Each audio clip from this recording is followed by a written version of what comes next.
Okie dokie. Here we have the new hand. A lot of Palmyra events, one way or the other. Remember, they can either be used for or against that enemy, so it's kind of an interesting shift. We don't have a lot of crises in place right now, but this one is kind of scary. Our first pick for drafting is going to be on this side. I'm not going to spend too much time on the drafting. I'll show you what the end point in the drafting is. I like to kind of step away from the instance by instance decision making that I used in the first video as I move onward in the game. Try to capture more of the gestalt of the view. Unfortunately, in a game like this, that's kind of tough. There isn't much more than the decision making, right? There's a story here, but it's pretty light. It's, you know, this guy's emperor now, this happens. There's not a lot of real narrative going on as to, you know, what's underlying these decisions. There's not a lot of insight into that world. I guess I do want to note, in terms of putting people forward, I guess this guy's going to jump forward first when it comes around to that. I'm kind of setting these up so that I can give you some of the story as to what the, at least some of the description of the actions, I hope. This guy has 2 Praetorians. He has to put one forward. This guy has not. Oh no, he has one that he has to put forward. Okay. But this guy has none, which means he's going to automatically get the pass and the ability to pick what the next selection is. So there's no reason for anyone to say, I'm going to pass out on the first chance that I get, because they know this guy's going to trump them and get that first option. They may not want to bid, but they're not going to get any advantage in terms of picking the next option from that. Kind of failed in that task and handed everyone except this guy his stuff right up front. This guy went for the Goths right away, in part because there aren't many Gothic cards available, and he's looking at, he's got a bonus against the Goths. He can make 9. If nobody plays a Goth card, he can beat that. It's not the number 1 threat. He could also beat Persia if nobody beats the Persians. So he may be interested in those kind of things. He can only pay gold for the Praetorian advantage, but he's already probably got that without competition. Other people, well, there were so many Palmyra cards, most people grabbed those. Some people grabbed a gold. This guy grabbed the SPQR card, and I think he may have gotten another Goth, but that may have already been there. Anyway, that's where we're sitting right now. So we go to picking the Emperor, and we have to put ours forward. He has to put someone forward. He'll put Philip Erebus into place. He's not going to be able to win with him. He has to put the Legatus. Now, there's an interesting factor here. He's only got a 1 Praetorian. If people could somehow slough it off on him, it would take the Legate away from him. But that's not going to be able to happen. If they hand any position other than the Praetorian Prefect to him, Valerian can step in and take it. Although Valerian likes being the Senate leader, he could take the bullets so that this guy can stay as Legatus. And then over here, this guy has no opportunity, which means he will be getting the pick among these cards. And I'll throw him like that to try to remind myself that he hasn't picked yet or something. But he's got the auto pass. And that means this guy is first. Maybe I'm mistaken here. When do you pass? Because maybe it's not an auto pass just by picking that.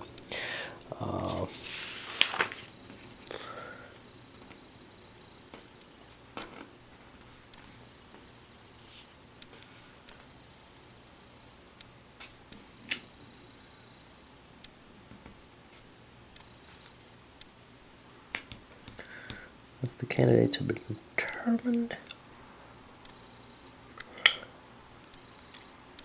If you have no candidates at all, you kind of don't have an emperor. C and E are not conducted. Well, what happens? D obviously can't be conducted. So essentially nothing seems to happen, does it? What's E?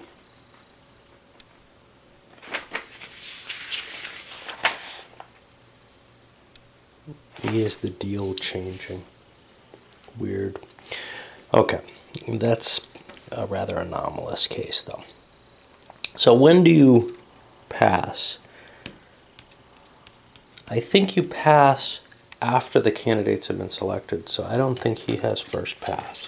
So I think the question is, does this guy want to try to bid it up with his 2 gold? Well, he can't, so he will take that advantage instead. And that puts it over here, and he doesn't even want the position, so he too is passing out. And we have a new emperor. And now he has to pick the next selection. His strongest hope is Praetorian, actually. You know, it may not beat Pupinius and Balbinus out, but we'll go with what we can. Claudius becomes emperor. He's got the praefect. It has to go to the person with the least jobs, which is over here. Philippus seems like a perfectly good choice, although there might be some reasons for making Maximinus the emperor to start with. So, now that was the office selection. And now we got to pick our crises. And I'll just do that offline again. Here for me to think offline, but I can describe. Palmyra, why? Everything else was more valuable to him. He can't beat the Goths as legatus, but he's close. He's hoping to get Palmyra out there because he could beat them, and maybe with a reversal of the crisis rankings, he could get best score. Some gold out there. Why gold? Palmyra might be useful. These are all more useful in general. He's not going for a Praetorian command. So gold, it's not that bad. More Palmyra. Again, here, everything he has might be more useful than what has shown up. In particular, he has a bonus against the Goths as emperor, and he has cards against the Persians that say, I can beat either of them as they stand. And more Palmyrans, and the Palmyrans are now in second place. The Persians get boosted, and the emperor has to defeat something. The Persians are at 11, 12, 13. I got 14 points I can put on my emperor, and I can defeat that. And that is going to get me the big 21 points for player 3. Immediately jumping into the lead there. And now the legate gets a chance to hit something. Well, he's all keyed up for hitting Persia. He doesn't have the points for that. He doesn't have the points for Palmyra. He doesn't have the points for the Goths. Holding all these cards isn't terribly helpful. He wants to get some points. He's going to throw a couple more into Palmyra. He might be able to defeat them next time. He only gets 2 points for doing so. If he could have defeated it automatically, or could have defeated the Goths, he could have gotten more points elsewhere. But he's just not scoring the kind of points he would like.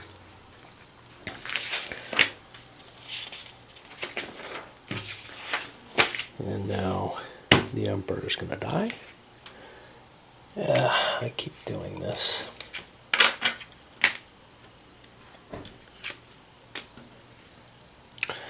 I don't know if you shuffle the deck or not.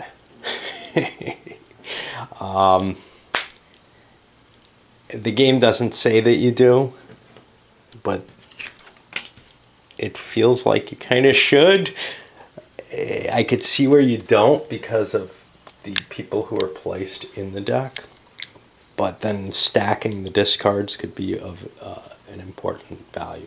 It would be nice, and maybe there is a Played here, isn't there? I thought there was. Well, they don't go into details on whether or not you do. My feeling here is if you don't shuffle the deck, it would have made a point of mentioning that. However, I know people who say, if it ain't in the rules, don't do it. And if it doesn't say to shuffle the deck, don't. Now, the assumption to me is that you always shuffle the deck. And then, you know, when you're dealing with someone's rules, they may not be absolutely in the rules are permissive. Everything not stated in the rules is forbidden, which is actually probably the opposite of permissive. But what I mean is each rule is a permissive act, and anything not included in those permissive acts wouldn't be allowed. I know there's a very strong proponent of that, Clearclaw, with the XX group, who is willing to say, I'm not playing by the rules because I want to, you know, do this, to bend it when he wants to. But in general, his view on rules is you are house ruling it if you add something like shuffle the deck to this. It's not clear whether or not that, and maybe it's in the FAQ, but I don't view having to look up facts as being appropriate. Something should be spelled out in the rules. And especially, you know, this is a living rules online. If there was something that lacking in the rules, as there is, it should be added one way or the other. Okay, where are we? We get to pick our dealer. Whoever has the most victory points, well, that's player 3 now. And he's going to deal out the next deck. And so after shuffling, and we do see where, you know, the deck's getting pretty small. If people end up holding a lot of cards, there's a possibility people will have to go to that sort of anomalous situation rule where you have to discard a card to create more deck just to fill this sucker out. We got a new person here, Trebonius Gallius, on the backside of Decius. And, well, I guess we start doing the drafting here, kicking off from here. Okay, we're on another Praetorian election, which means he's going to go forward. He's got a big 6 points. He feels like many of these so far, almost the predestined ruler, right? Here I have to push one forward. I'll put the Legatus forward, but he's got no chance because he'll refuse. And he's going to give first pass, which is always cool. He does not want to pick military. Everyone else has been avoiding it, mainly because he hasn't really pulled in a lot of points by being Legatus. But here's the problem. He's beginning to build up a pretty powerful military stance, which means military issues he can start beating in a way that other people can't. So people might want to think about making him the emperor, and he can avoid that by choosing, say, the SPQR, the senatorial election, and try to put Valerian in charge as emperor. Over here, we do not have anyone available, and here we're going to push him forward. Okay, now, he's sitting here at 6, which means he has first chance to go against it. He withdraws and takes the choice. Nothing over here. Do you want to beat 6? Yeah. Can I beat any of these things? Well, you know, here's the problem. I can't beat anything that's out there, but it's conceivable that I could beat something else. Do I want to go for Emperor if I can't beat anything? Nah, I'm going to pass as well. That hands it over to Philippus, and everybody's going to pick their card. But first, he gets to choose his, and like we said, we're going to see SPQR as the next one up. See what the selections are and why. Palmyra, why? Well, he still has enough to beat Palmyra. really what it came down to. He doesn't have enough to beat the Goths. More Goths. Here, this was a really tough choice. Basically, he has enough points he could throw it in against the Goths, even with the increase there. Persia, well, he wants to hold on to that in case Persia shows up. He currently has enough to beat Palmyra. And he's got this ability to reverse the ratings so he can get the highest score. He's got a lot of different selections he could pick it for. We've got an SPQR. That might be my best choice at this point. And 2 gold, which is going to align with the heaviest of the things for now. Okay, that means our emperor gets to move. Shit. I forgot to assign position. This should have been automatic, I'm assuming. Who has the least? This guy has the least. He's going to pick to boost up his own Praetorian. Doesn't really matter too much because Praetorian's not what was chosen. That should have been done earlier. Okay. So, what does the emperor want to do? Well, he's got the ability to cancel Persia cards. There are no Persia cards out. He might have wanted to play Persia just for that reason, but he's got a big thing here. 8, 9, 10, 11, 12, 13. I can't take the Goths on. Palmyra, I can take. They're in the number 2. I'll play this, kill Palmyra, and number 2 is worth, this would be a useful player aid here, number 2 is worth 15 points. That's for player 4. And now we go to the legate, who says, well, I could beat up the Goths probably. They're worth 14. I could throw a bunch of cards against the Goths. And, you know, it doesn't really hurt me because I'm the legate. I can just keep getting more and more powerful. Alternatively, though, I could squeak this in and use my ability to reverse their order and propaganda this. And that makes this the number 1. The number 1 for the legate is only worth 15 points, and that puts it on him. That means I have more flexibility in case this guy ends up as emperor. He might be able to beat the Goths, huh? Would he? 14. Right now he would. If I can get some additional cards, that'll help. I also have +6 versus the Goths. So I got a pretty good shot against them, even though I'm not really a military leader. That cleans us out of there. And we kill the emperor. He flips over. And who's got the most points? Player 3 still has the most points, so he keeps the deal. Just wanted to interject something. I looked at some of the other big names, how many videos they have. Now, Dice Tower has significantly more videos than I do, but that's not one person. That's a whole suite of people.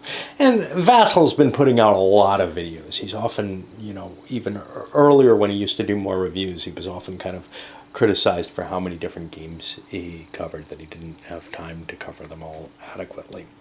Now, obviously, a lot of my videos are, these playthroughs rather than the review section. So, I've got games where I've got like 30 videos out for a given game or something, like EU, where it took forever and I wasn't in the hour-long video habit at that point for various reasons. My memory card wasn't as big. But just the sheer quantity and the fact that I probably have the longest damn videos out there on gaming, it's kind of a scary thing. And there's one way that it's done. It's done through sloppiness. There's no way that I can, if you watched Inventing the Future, another heli game that I handled, I screwed up an important role. Well, I don't have the time to go back and do another video for it. And likewise, I don't have the time to do careful editing like Ricky Royal and people like that. That makes these useless to a lot of people. but it also allows me to cover a lot more stuff and a lot longer games than a lot of other people are able to cover. And you know, you choose your poison there. I could certainly do a tripod without that interfering with my time, but it would interfere with my ability to play the game. I need to not be worried about, you know, what is showing on the camera and what's not. And a tripod would require that it would also mean that I can't easily just, you know, zoom in on something. I'd have to go over and do this mechanical aspect. So even if I made the, you know, sort of ultimate sacrifice of wearing pants, and then my gut would be showing, so I'd have to wear a shirt too, and in 110 degrees that sucks. And we have a new tableau to pick from here with a bunch of goths and nothing more. Now the problem is SPQR is our total here. This guy has a 3 with Gallus. This guy has a 6. I can barely beat that 6. There are some nice SPQR cards kicking around though. So I may want to aim for the Emperor. Alternatively, I may want to pick up Quintilius here. I've got one kind of neat thing, which is that there aren't a lot of Bs available that I don't control if I take him. I have Gallus. There's one other here, so the game won't end early. At this moment, if I take him. It could be possible, though, is another leader in here. He's going to come out next time. What's the chance of me getting that pick? I don't know. This is a hard call, you know. Do I want to try to tuck in more points? Because I'm in, you know, decent range. Or would I rather, in which case I would grab some SPQR cards, which look like they might be able to get me that position. Of course, I'm facing 3, 6, 12. It would require I take a couple of them. So instead I'm going to take Quintilius and fill that out. And everybody else will make their selections. I'll come back. And this time's going to be pretty interesting because this guy picked up more SPQRs. He's got such a pile of them he wants to go play. So, our first player who had to go forward was this guy. This guy does not have an SPQR capable guy. This guy's in the lead with his dozen, which means the next player to choose has to be this one. I got to beat that dozen. I got 4. That says 13. Should I have used smaller cards? I don't know. I'm not absolutely certain. I think you can bid more than one card at a time. I'm not absolutely certain about the way the rules are written that way. Again, perhaps in the FAQ it should be clearly written in the rules, though. Whenever you have facts, it probably means that the rules haven't been clarified enough. And I would rather play with the rules as written and see where we can find the errors rather than try to look things up in the facts. Additional online resources. You know, if need be to give some understanding, fine. But when something's kind of ambiguous, yeah, there's a problem. Okay. So, this guy's not in the race. He's the first one passing. So he's going to get to choose what the next choice will be. He's going to almost certainly go with Praetorian in order to boost his own points up. What about this guy? Is he in the race? He says no, he's not. Now the question is, can this guy pass when he doesn't have a candidate? I'm assuming so, because otherwise, if only one person had a candidate, that person would get the pick as well as winning the emperorship. Okay, so we're out as well, and we're here. And he has a dozen. He's going to pump himself up to 18. From 13 to 19.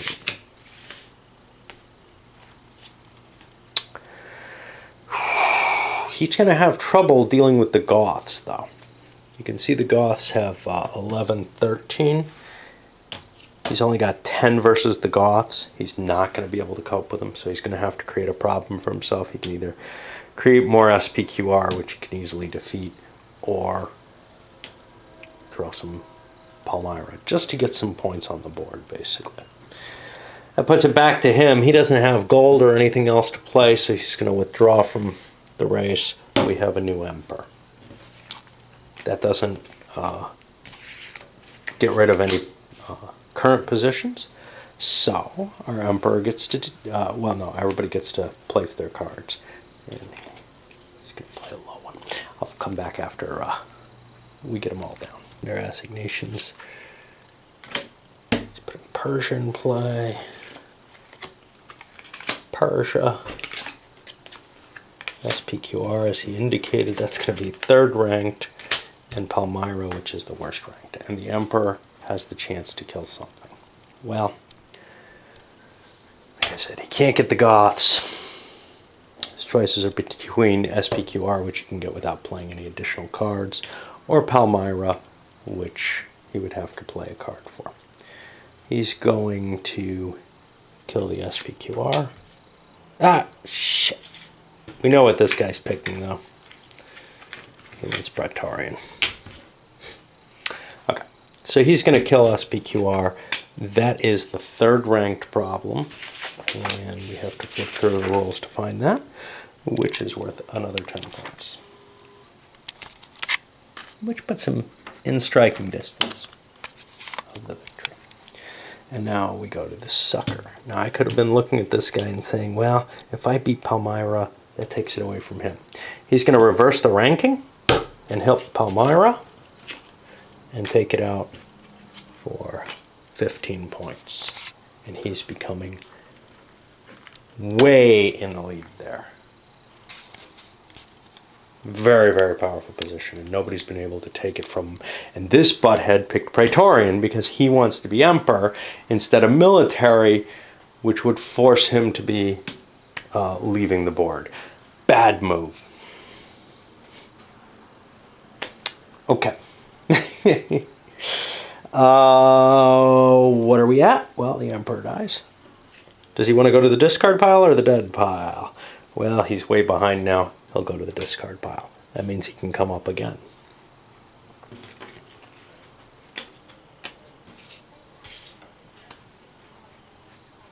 And that looks to me like we look for the highest victory points. Player 1 is going to become the dealer. And we have another round coming. The problem, this guy has an SPQR on him. I think I cheated with him. I think the 15 points he took was for an SPQR.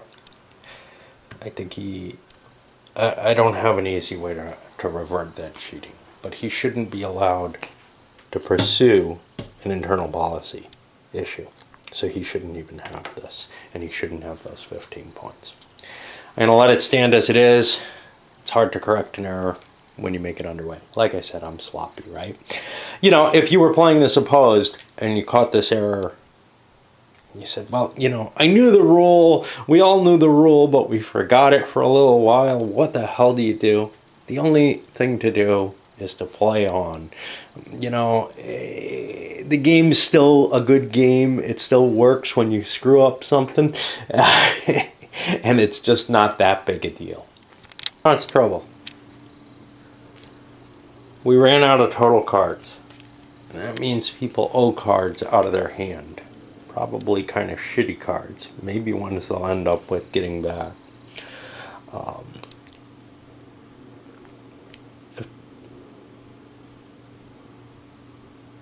If there are insufficient cards, each player removes an influence card to their hand or display of the player to their left and places it in the middle. Well, kind of sucks you don't get to pick your own losses. There is some randomness here. Pick a card to remove from the display of the player to your left. Well, let's start with the dealer. The player to his left. Left would be right in this case. He gets to pick something.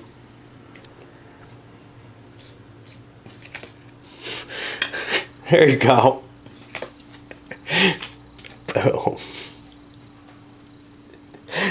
This guy gets to pick. Actually, this isn't gone yet because we're going to have to kind of shuffle these. Well, there. Shouldn't have picked Prefect, huh? Now his pick. What does he want to do? He could pick from the hand, but why not pick one of these dudes from the display? I'm player 3 here. I'm not in the lead. I don't particularly want to shake things up too much by putting a B in hand, so I'll take Thrax and throw him in. And now he has the opportunity. Here you go, dude. I guess all of these go in there too. I got no idea.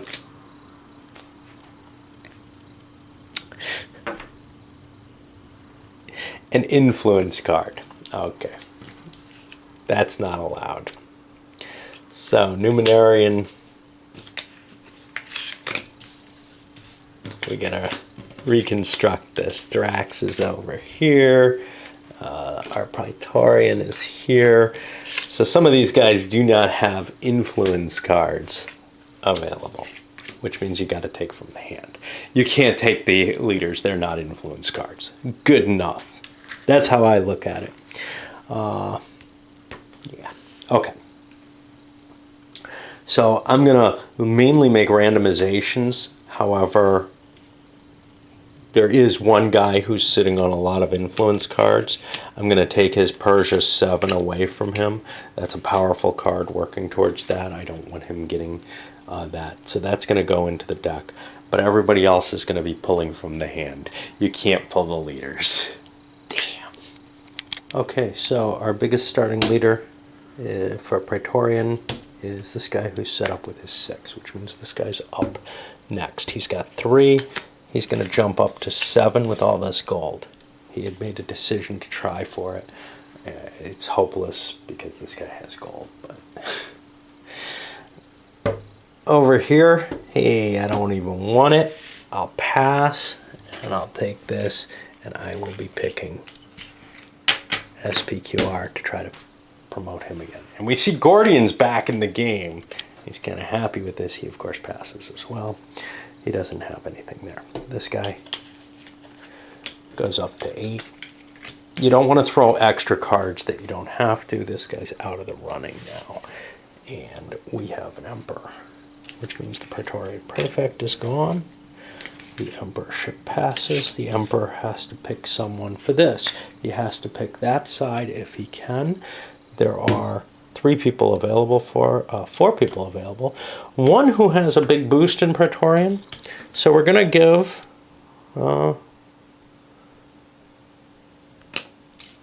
it over here to Quintilius instead. Give him the Praetorian Guard. Just to kind of soften up his capabilities.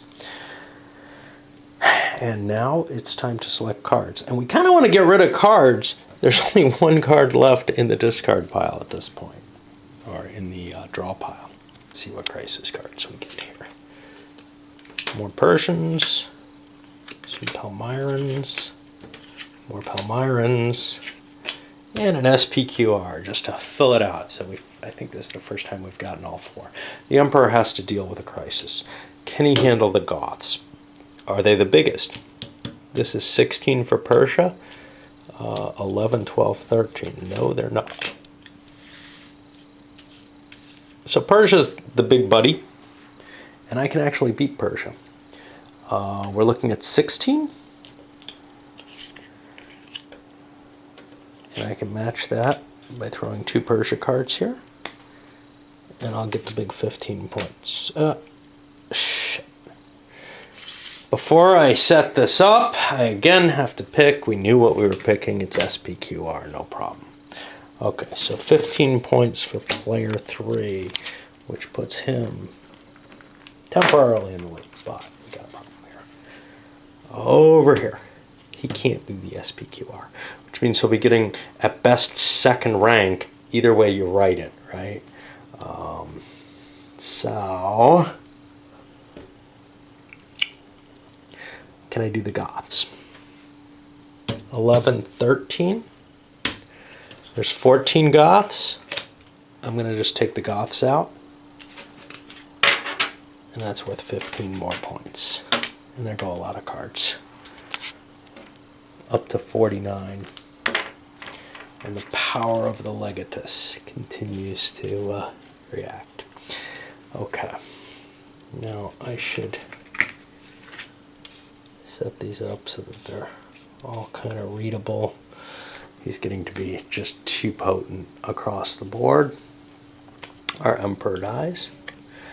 He's on A side, so we throw him out. His gold, his Persian cards, and we've probably got a big enough deck to handle the rest of the board. Player 1 still maintains the deal. And we still haven't gotten rid of a B leader yet. Okay, so here we are with the new setup. And first player, I thought Gordian 2's rebirth was to represent the Gordian 3 card. Interestingly enough, that doesn't seem to be the case. I'll look to see if there's any rationale that they would make Gordian the second come back the way he does. That seems very odd.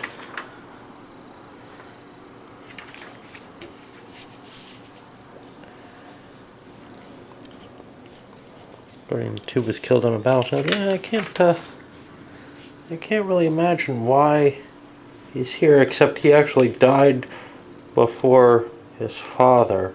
It's an interesting situation because they were sort of co-emperors as father and son.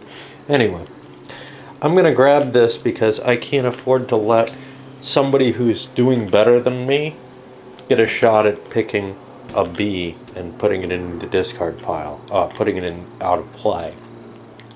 I want to make sure that right now the situation is the two weakest players are the ones holding the Bs, so that's kind of cool. Other decisions I'll make, I'll come back and talk a little bit about what it represents. What we're looking at right now, though, is SPQR. Very heavily claimed by Valerian there. It's bidding time for the Emperors. We're going to put forward Gordian the Second. Now this is dangerous, because if he does get elected, there's a possibility that we're getting close to the end here. However, I have to put one of my two SPQRs. I don't have to defend it, although I think I may. Over here, no option. Over here, different options. I'll put forward Trebonius, Gallus, another B. But I gotta put one of my Bs forward. I don't have any chance. And he is going to put forward his intended Valerian. So now we have Valerian sitting with 18. Can I beat 18? Do I want to beat 18? I got the votes to match Palmyra as it stands. I could certainly crush an SPQR if I want it, although it might be valuable to leave that out in order to deny him points. So, let's go for it. 12, 19. And make him a valuable call for this. Puts him on pass. And let's see if I can remember. If I can't remember, he's taking military. He wants to try to knock this guy out, make up for past mistakes. Puts it here. I don't have the votes. Pass. All right. 18, 27. We want to score lots of points here. 27, huh? I'm at 19, 30. Do I want to do this, or do I want to hold on to these, get rid of Valerian? I can't let him get that many points ahead. 30 it is. He's got nothing left. He backs up. We got a new Emperor. No new positions are in play. And, like I said, we're going to pick military. Try to force it on him, but the problem is he doesn't have to put him forward. He can put this butthole forward. That's okay. I got a good shot at military as well with Aurelian. Another problem here is there are no leaders left, so I may be just playing spoiler for a while there. I'm the guy in second place, and that'll kind of suck him in some ways. Got to select picks for increasing the crises. And the picks have been selected. Let's look at the Ys. Goths, why? Well, because a 3-point Goth is in last place, just like a 3-point SPQR would be in last place. That way I can bump it up to first place if I have to beat it. Alternatively, if Palmyra is high enough, I could perhaps beat that in first place. The problem, yeah, I can certainly beat that. Over here, more Goths, why? Well, he was looking at something he could beat easily militarily.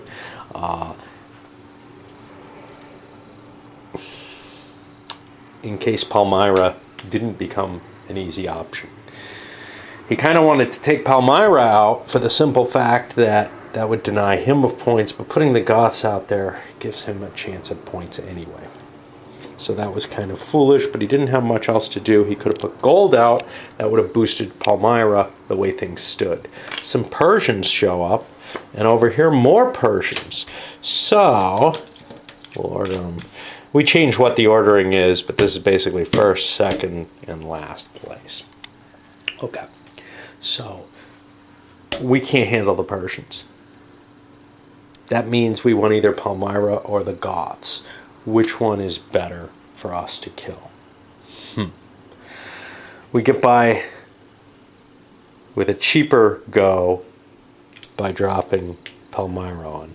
Yes, we have all these points we could use for the SPQR, but we're not going to get as many points for that. We get 15 points for dropping something on second place. And we got rid of Palmyra. Luckily, there's going to be a pile of cards available that'll help things, but this guy's going to be gone. No, he still has the ability. He may go to discard. He's just like constantly... He's the undead. He's to make up maybe for the fact that we're not going to get all the leaders or something like that. I don't know. Yeah, I mean, there's nothing that stops him from using his ability as far as I see, and that's kind of cool. Okay, so now we jump over here, and he says, well, I can't deal with Palmyra, but I got enough points to get them. How about Persia? I could kill Persia as well, and I'd get more points for that. I can't take out the last place thing and switch the ordering, so it's between whether I take first and second place. I'll throw these Persians in and take out a first place finish, which gets me 15 points again. You can see how he's just rocking up the points, and the disadvantage, the thing is, as long as Valerian's there, he's playing cover for that. It's really an ugly situation where this guy is guaranteed a certain amount of points because of his quality leaders that he has in play, and other people didn't take the opportunity to stop him. What happens now? Our emperor dies.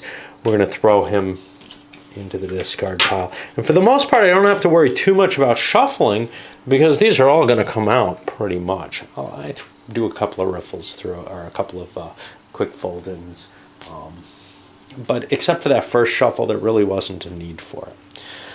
What else happens? Highest points, still number one, still holding the position, and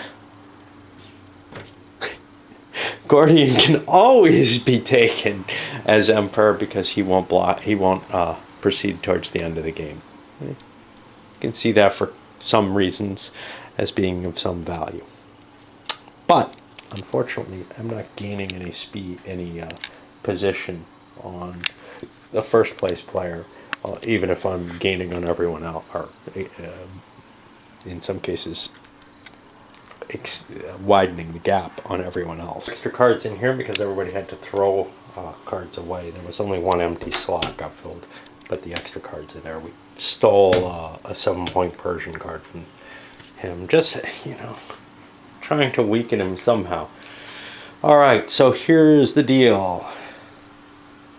We are at drafting. Okay. I'm never quite sure of what the order of play is. I guess I can always look here, but it's kind of difficult for me. So yeah, we're at drafting. What do we want to do? Well, we're in the same position where we can take Gordian again. He's kind of cool because I can put him up for a position, and he's not that cool because all he is political. But I can put him up for a position and then throw him back in the deck and probably get him back as long as that guy's in the lead.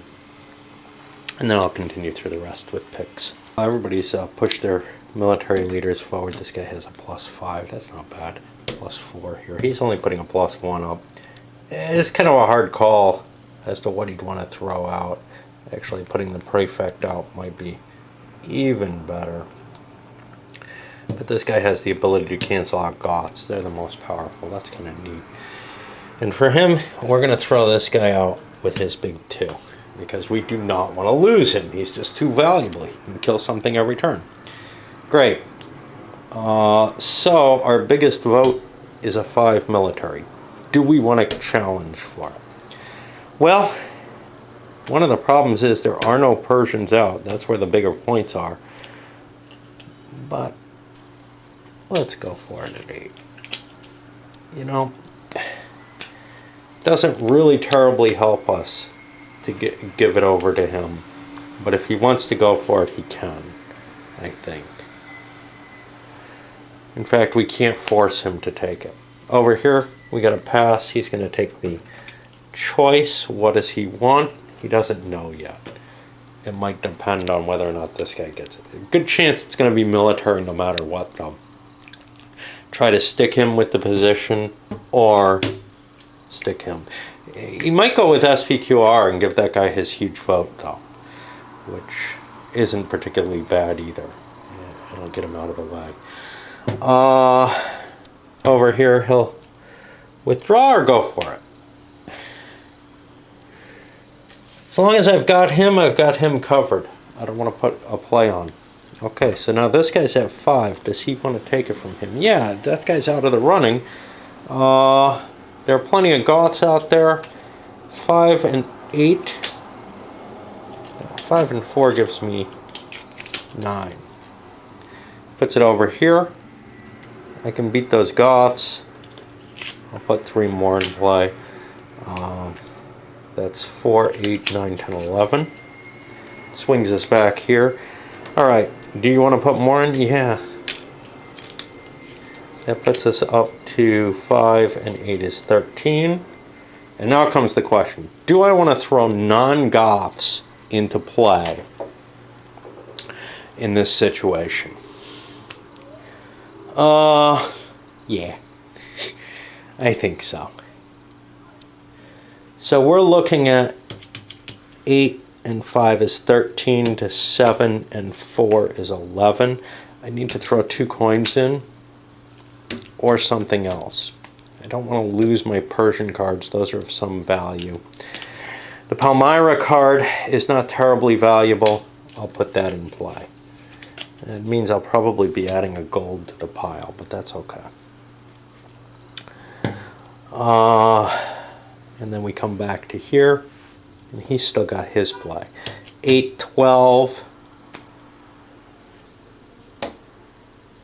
I can't add that. I could go up to 14, which isn't good enough, or 15.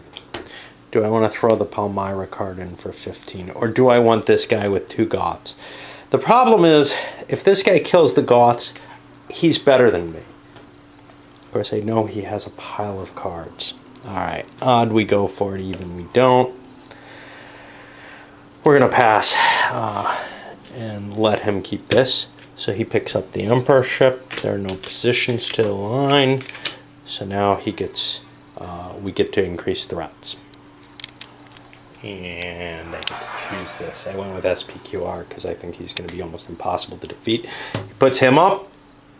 That's going to be hard to beat too. Mainly because of the cheating card. But okay, whatever. He put down an internal revolt somehow. Alright, let's start from over here what they picked in Y. SPQR, Y. The Goths get wiped out if SPQR is high. That means he doesn't get a ton of points for it. And if there's nothing but Goths out there, militarily, this guy doesn't get to attack. Him throws gold. Figures that'll increase the value of the Goths probably. That'll suck because I only have 7-11 versus the Goths. I might be putting it so if somebody throws more Goths out, I got a problem. But I've got tons of gold that I can throw in. More SPQR, same reason for him. And the opposite reason, this guy wants to make sure he has something out there that he can hit. Remember, he can reverse the order, making Palmyra worth 15 points again. Okay, we resolve the gold last. So these go here. And the gold is going to go on the SPQR because it is the biggest thing. This hurts Aurelian here because he doesn't have the kind of SPQR to hit that 6, 8, 10, 12, 14, 6, 11, 14, 16. He can't do it, so he'll just kill the Goths. That's a second place finish. He gets 15 points for that. And he's got a decent score. The problem is this guy gets to whack the Palmyrans, call them a first place hit, and get 15 points. He is such a dangerous person to be used again and again as Legatus. Normally those advantages say as Emperor. This is the one that doesn't.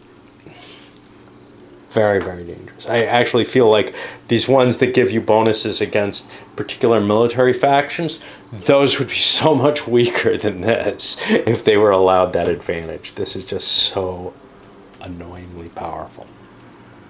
Okay, well, we lose our Emperor, which means we're going to be seeing Probus available. And these Goths get thrown away. Yeah. Thrown away. And first place is still over here. The deal is never moving. On to another phase. There's a little bit of a problem here. Normally, a game allows rotation, etc. of who gets the best pick. Well, because one person's able to stay in the lead completely, and that may be a rare situation that, you know, he gets to become Legatus and just, well, it doesn't even have to be him, but somebody becomes Legatus and nobody can really dislodge him from the position and he ends up getting to a massive score. But what that's meant is this guy gets always the first pick on new people. Which means this guy's never going to get a guy because at this point, no more than one leader ever gets discarded in a turn. In fact, it might be less than that. If a B is picked, no one gets discarded. Is this a terribly big advantage? Well, not for him particularly, but it's a disadvantage for him not to have this available. And since he's in second place, this guy doesn't want to give him an opportunity to score any more points. With the SPQR choice up in play, Pittsford Guardian, safe to play. No one, obviously. Puts Trebonius. This is a little dangerous. This is a B that's going to go away if he ends up being Emperor. He would love to hand it to him, but because he wants to kill the characters off, but he's got a problem.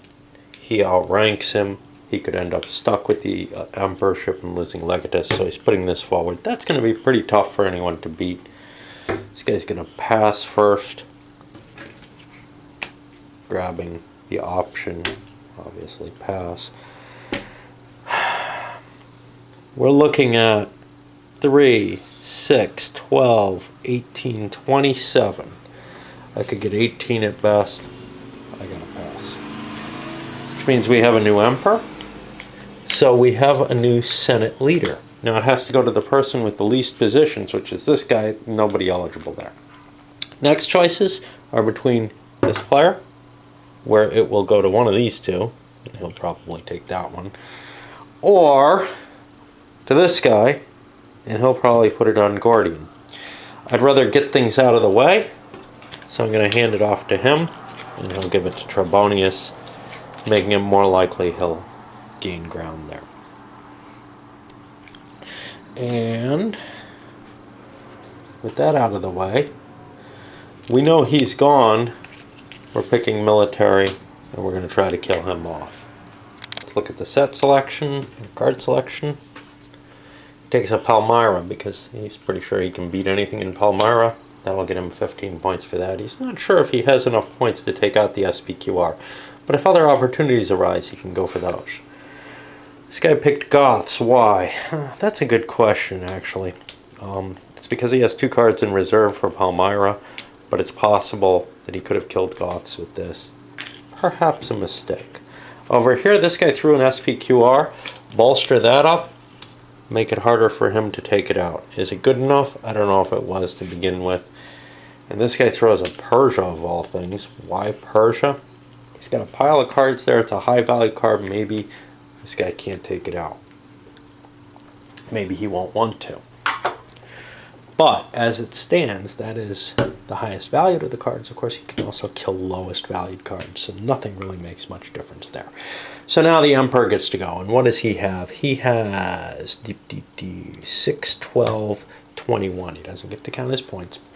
To 7, 13, 16, 22. I need 2 more bucks, or 2 more points. I throw that in with some coinage. I get 21 points for that, which puts me up to 100 for the victory over SPQR. Then this guy gets to hunt something. What does he want to kill? Well, he wants to kill something that's easy. It's going to either be Goths or Palmyra. I've got backup in both. I'll hit the Goths. I don't need anything for that. And I reverse the order, so I get another 15 for that. And you can see how he's just rocking ahead in points. However, Valerian goes away, and all these cards. We still have some threats out there. And maybe it's time to load a video up, because it doesn't look like it's going to end too terribly soon. I've still got to blow through this guy, and then people have to try to manage things so that they can get points.